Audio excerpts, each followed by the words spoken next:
Breaking reports tonight that ISIS, a brutal offshoot of Al-Qaeda, is now just 37 miles from Baghdad, Iraq's capital city. This is the terror group is already in control of 1/3 of Iraq. Our next guest says it is time for the United States to step in, and if we don't, we won't like what comes next. Joining me now, four-star general and former vice chief of staff of the Army, General Jack Keane. General, good to see you tonight. And so do you believe that ISIS could possibly take Baghdad? No, I don't, Megan. They clearly don't have the fourth-generation military term and the combat power to do this. And listen, when you think about Baghdad, 7 million people, many people understand Los Angeles, a sprawling city. That's kind of what it looks like in terms of scale and the geography. And what they're really interested in is collapsing the government. And they just don't have the strength to be able to do something like that. And yet still, I know that you believe we need to step in. And I know you've said, some air power, some counterintelligence, some counterterrorism services.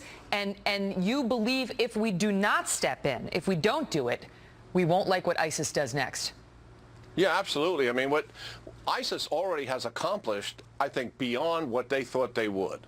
Be quite frank about it.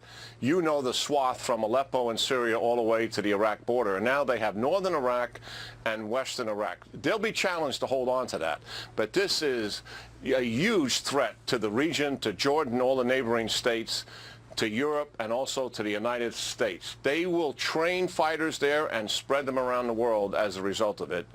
It's unmistaken what will take place once they're able to consolidate their gains. We cannot let that happen, Megan.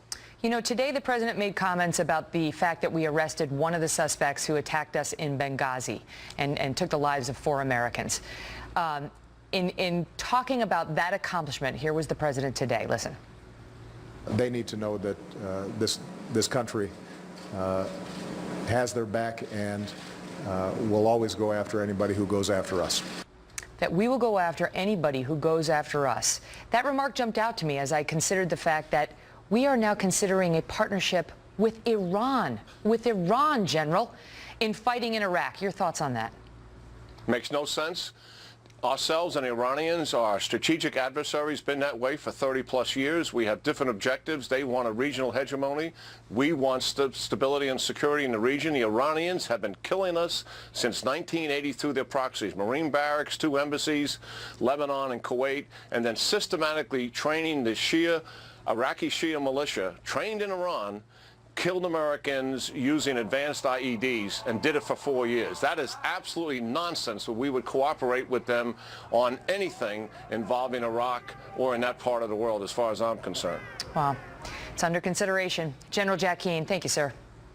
Okay, good talking to you, Megan, as always. Likewise.